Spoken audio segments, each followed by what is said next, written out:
Peristiwa Balai Polis Bukit Kepong adalah satu kejadian serangan paling kejam di dalam sejarah negara. Di dalam kejadian tersebut, Balai Polis Bukit Kepong telah diserang oleh sekumpulan 180 orang komunis bermula sekitar jam 4.15 pagi pada 25 Februari 1950. Di dalam kejadian itu, sekitar 25 orang anggota polis berjuang habis-habisan sehingga seorang demi seorang mereka gugur. Apa yang paling mengharukan ialah dua orang istri anggota polis Marine dengan gigih mengangkat senjata apabila mendapati suami mereka terkorban dan terus bertempur bersama anggota-anggota lain sehingga kehabisan peluru.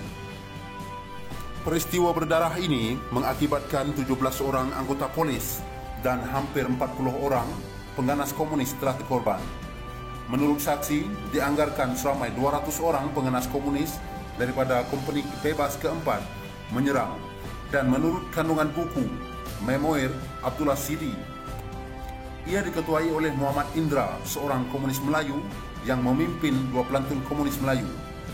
Hal ini juga disahkan oleh Chin Peng semasa wawancaranya oleh penulis buku Dialogues with Chin Peng, New Light on the Malayan Communist Party. Menurut rancangan asal, Muhammad Indra dimaklumkan bahawa serangan itu hanya sebagai amaran sahaja. Walau bagaimanapun, serangan yang turut disertai oleh Komisar Goh Peng Tun itu bertukar menjadi tragedi buruk. Pihak komunis mengepung balai polis dengan separuhnya berada di bahagian hadapan, manakala bakinya mengelilingi balai polis tersebut. Pertempuran bermula sekitar 4.15 pagi apabila mata-mata Jaafar Hassan mencabar dan menembak mati seorang pengganas komunis. Pihak komunis kemudiannya menyerang dari segenap sudut, terutamanya dari bahagian hadapan. Mereka berharap serangan ini mengejutkan pihak polis, tetapi kini mereka berhadapan dengan tentangan yang hebat daripada anggota-anggota polis tersebut, terutamanya dua daripada kedudukan machine gun yang terletak di dalam kubu di bawah bilik kawalan. Sungguh pun dengan kekuatan anggota yang sedikit, namun pihak polis yang diketuai oleh Sarjan Muhammad Jamil Shah enggan menyerah walaupun berkali-kali diseru oleh komunis agar mereka menyerah diri. Satu persatu anggota gugur apabila pertempuran berterusan dan dua orang istri polis yang bertahan turut serta berjuang apabila mendapati suami mereka terkorban semasa pertempuran. Mereka tanpa menghiraukan keselamatan nyawa mereka sendiri, mengangkat senjata dan berjuang sehingga ketitisan darah yang terakhir. Menurut pandangan anda semua, adakah para istri ini boleh diangkat sebagai wiranegara? Sila bagi jawapan anda di ruangan komen di bawah. Sekitar jam 5 pagi, pasukan polis bantuan beserta kumpulan penduduk dari kampung yang lengkap bersenjatakan rifle dan shotgun dari kampung Jawa di bawah pimpinan Penghulu Ali Mustafa dan bergerak untuk memberi bantuan. Namun pergerakan mereka ini disekat dan diserang hendap oleh komunis yang ditugaskan untuk menghalang sebarang bantuan dari luar, dan beberapa orang kampung serta pihak komunis juga turut terkorban di dalam pertempuran tersebut.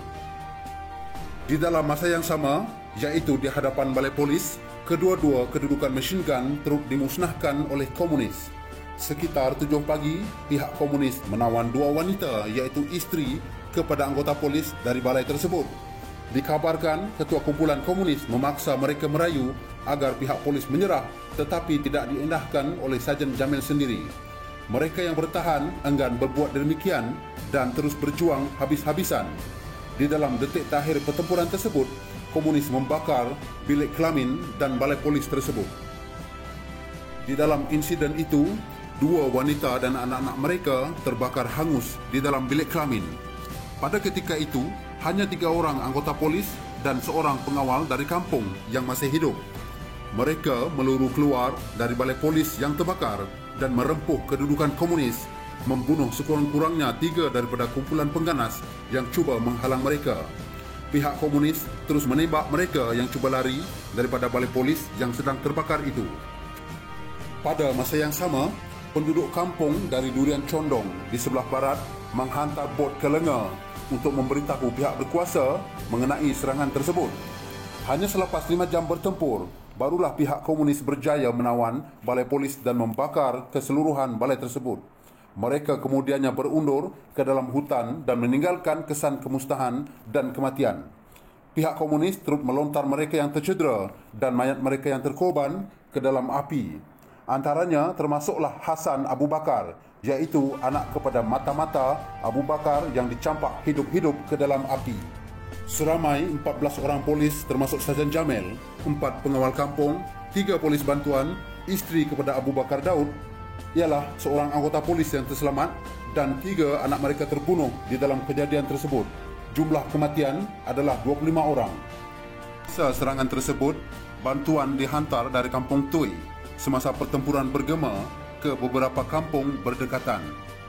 Sekumpulan penduduk kampung yang diketuai oleh penghulu mukim Ali Mustafa dari kampung Tui diiringi oleh 13 anggota polis bantuan, pengawal kampung Home Guard. Mereka diserang hendap oleh komunis di dalam perjalanan sekitar setengah kilometer dari Bukit Kepong. Keupayaan senjata mereka amatlah terhad berbanding dengan penganas komunis yang menggunakan senjata automatik dan separa automatik berbanding rifle, shotgun dan revolver yang dibekalkan. Insiden tersebut telah menyebabkan beberapa orang pengawal kampung tercedera dan terbunuh. Walaupun tersekat, kehadiran mereka telah mengurangkan tekanan kepada pasukan yang bertahan di Bukit Kepong dan memaksa pihak komunis berundur. Disebabkan keadaan tidak seimbang, penghulu Ali Mustafa mengarahkan anggotanya berundur, sementara yang lain diarah mempertahankan kawasan sekeliling di sekitar Bukit Kepong. Pihak komunis akhirnya berundur selepas membakar pejabat kampung dan merompak beberapa buah kedai. Pada masa yang sama, sekumpulan pengawal dari kampung Durian Condong menggunakan sampan berdayung ke arah Bukit Kepong bagi memberi bantuan. Di dalam perjalanan, mereka turut diserang hendap oleh komunis. Hanya separuh daripada 7 penduduk di dalam kumpulan tersebut terselamat untuk terus ke lenga. Mereka sampai di sana pada jam 10 pagi pada ketika itu. Dan berita mengenai serangan ke atas balai polis Bukit Kepong pun disampaikan. Apabila pengawal kampung memasuki kawasan Bukit Kepong, mereka dapat melihat kemusnahan akibat serangan kejam tersebut. Penghulu Ali Mustafa mengambil alih pentadbiran pos luar tersebut sebelum diganti oleh pasukan polis Merin dari Muar dan Lenga. Pertempuran di Bukit Kepong dianggap sebagai kekalahan paling tragik, tetapi mengukuhkan lagi semangat kerajaan dan penduduk kampung untuk memerangi pengganas komunis. Sepasukan kecil yang berjuang menentang pasukan yang jauh lebih besar meningkatkan lagi semangat dan moral di dalam perjuangan mereka. Walaupun pasukan musuh yang mendatang lebih besar jumlahnya, menyerah kalah bukanlah sumpah seorang pahlawan negara. Mereka lebih rela hilang nyawa demi melihat anak cucu mereka kelak boleh diam di dalam keadaan yang selesa tanpa dijajah oleh anasir luar. Biarlah tubuh ini baring kaku, biarlah darah ini tumpah ke bumi. Sumpah pahlawan akan ku genggam sampai ke mati.